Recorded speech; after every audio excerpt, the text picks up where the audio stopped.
Venganza. Relato basado en eventos reales.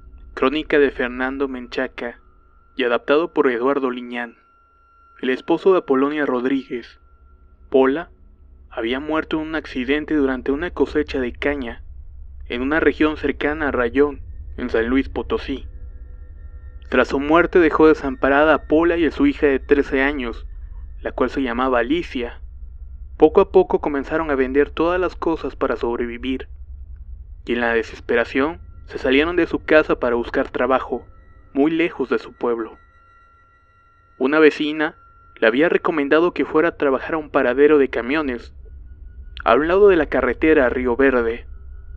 Este lugar era muy concurrido por transportistas y choferes que iban para todos lados, y siempre ocupaban gente para que ayudaran en el restaurante. Incluso para Alicia habría trabajo. Ilusionadas, se dirigieron a ese paradero. Con suerte lograron platicar con la dueña del lugar, que les dio una oportunidad de trabajar. A Pola en la cocina y a Alicia limpiando las mesas. Todos los días tenían que abordar un autobús muy temprano, y por la noche tenían que venirse a Aventón, siempre juntas todo el tiempo. Todo parecía ir muy bien. Alicia ganaba buenas propinas, y poco a poco comenzó a conocer a todos los choferes que llegaban ahí.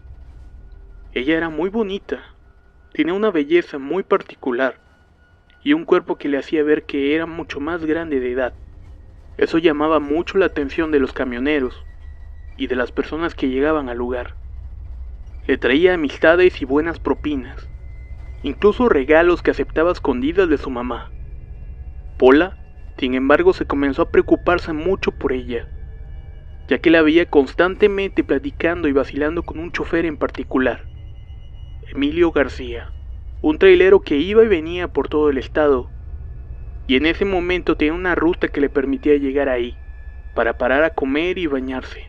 Con el tiempo, Emilio se ganó la confianza y admiración de Alicia, y cada vez tenían una relación más cercana, a pesar de los regaños y las advertencias de Pola, los cuales comenzaron a distanciarlas.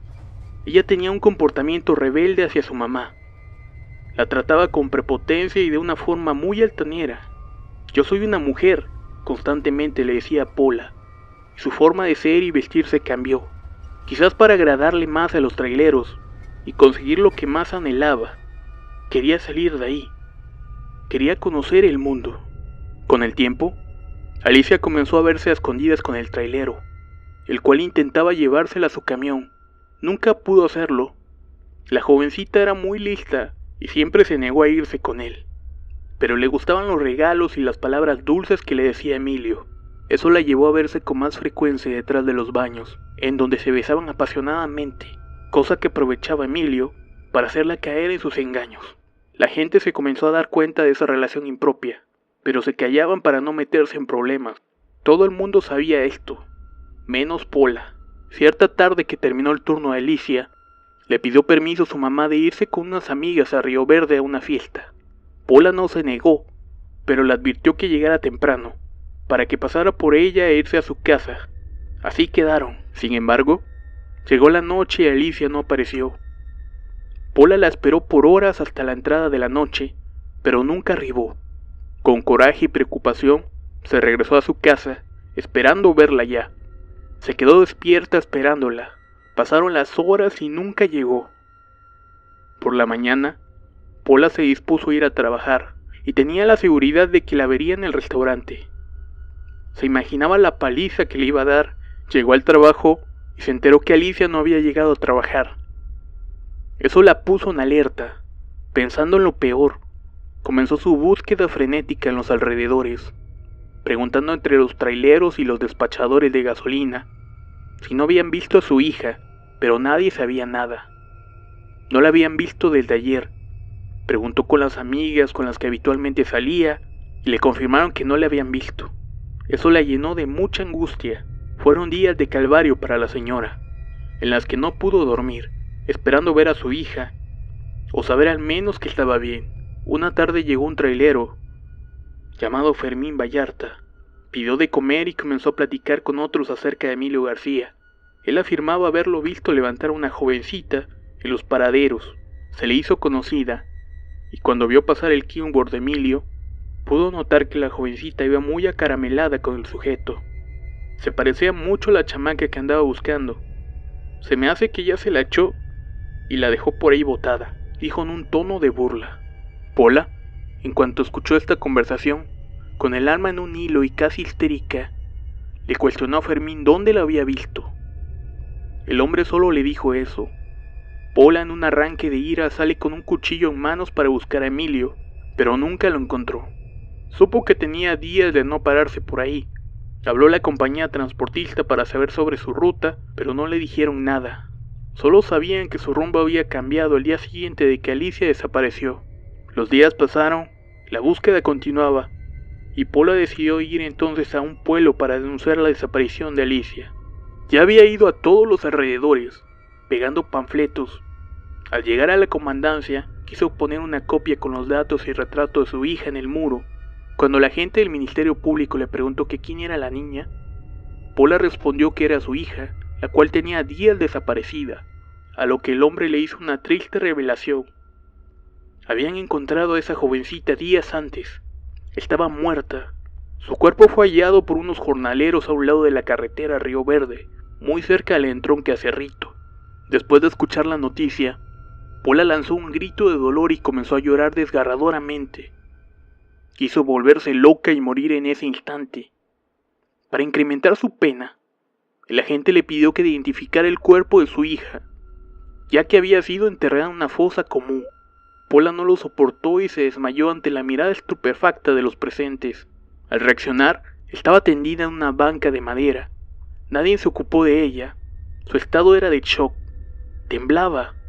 No podía derramar más lágrimas. Y lo único que quería era saber dónde estaba enterrada su hija.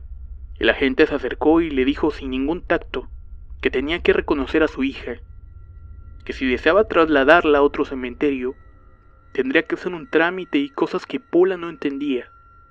Fue entonces que en un gesto inhumano por parte de la agente, este sacó un expediente de un cajón y lo aventó al escritorio para que Pola viera las fotos.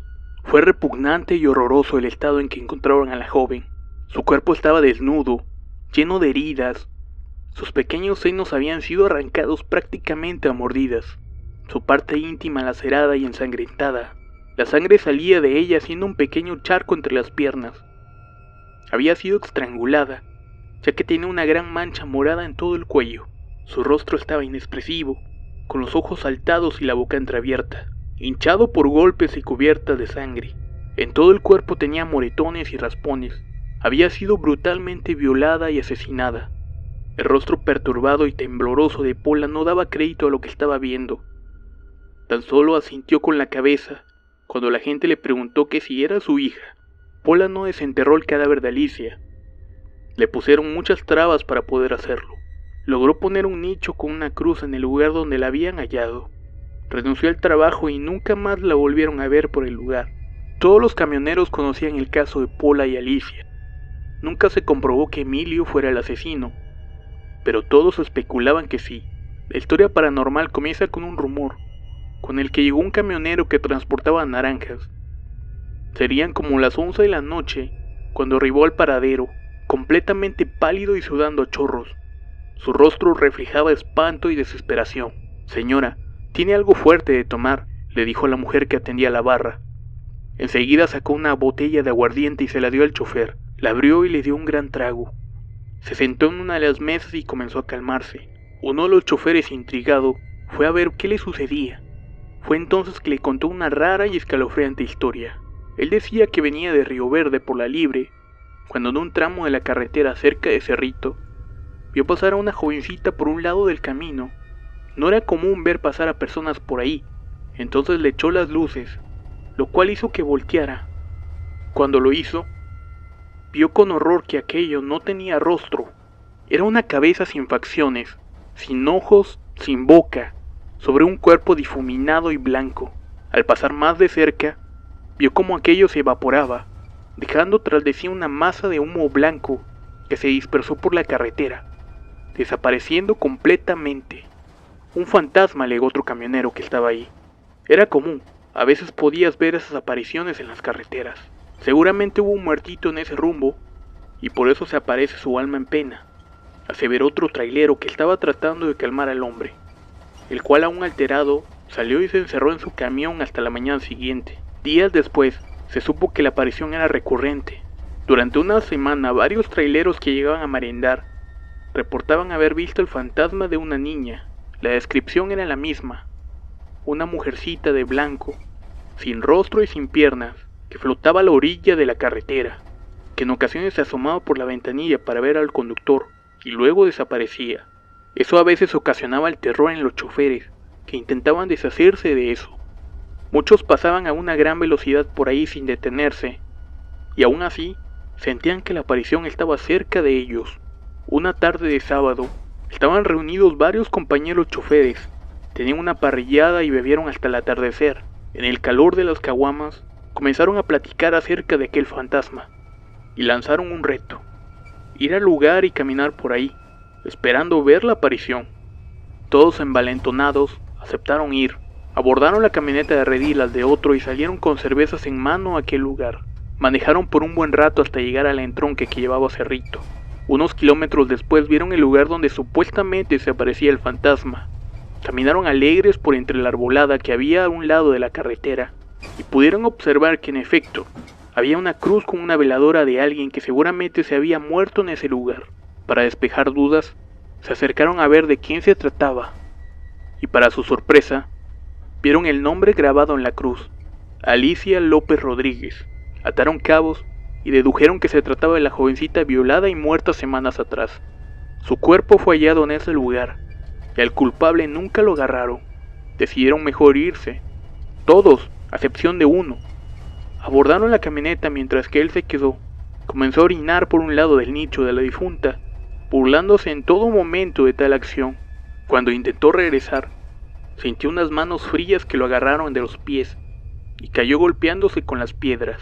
Los demás, al ver esto, comenzaron a reírse del hombre, el cual se levantó y corrió desesperado hacia la camioneta, gritando que arrancaran y que se fueran del lugar. Todavía no terminaban de reírse cuando uno de ellos vio por el retrovisor al fantasma de la niña, parado a un lado del nicho. Con el alma en un hilo aceleraron hasta alejarse del lugar lo más pronto posible. Tiempo después, la tranquilidad del comedero se vio interrumpida por un hombre alterado que llegó con malas noticias. Había ocurrido un gran accidente cerca del entronque a Cerrito. Un tráiler se había salido de la carretera. Varios choferes salieron con rumbo al accidente para ayudar en sus labores de rescate. Cuando llegaron, la escena era terrible. El tráiler era una pipa que estaba con las llantas para arriba. No traía líquido, pero el cuadro era aterrador. La cabina del camión se había hecho pedazos por el choque con las piedras que había a un lado de la carretera. El chofer no sobrevivió. Había muerto, y su cuerpo quedó despedazado y prensado entre los fierros retorcidos de la unidad. La sorpresa fue mayúscula cuando todos supieron que el chofer era nada más ni menos que Emilio García. El accidente había sido a unos metros del nicho de la difunta Alicia. Todo comenzaba a encajar tenebrosamente. Empezaron a especular sobre la muerte de Emilio. Algunos decían casualidad, justicia, venganza del muerto y otras tantas cosas más. El hecho es que todos se quedaron con una gran incertidumbre y duda, mismas que serían resueltas días después. Sería de mañana cuando entró al comedero una señora conocida. Era Pola. Tenía su pelo recogido y un rostro sereno. Entró para saludar a la dueña y después de un rato de platicar, la señora le mencionó que Emilio había muerto en un accidente, a lo que la señora contestó: ya lo sé. En sueños mi hija me decía que ya descansaba en paz y que su muerte había sido vengada. Esa misma mañana que lo soñé, supe por el periódico del accidente. Dios la tenga en su gloria, mi hija. Enseguida Pola se despidió de todos y salió. Nunca más la volvieron a ver. Varios que escucharon esa conversación no dieron crédito, pero lo cierto es que desde que había muerto Emilio, el fantasma de la niña nunca se volvió a aparecer jamás.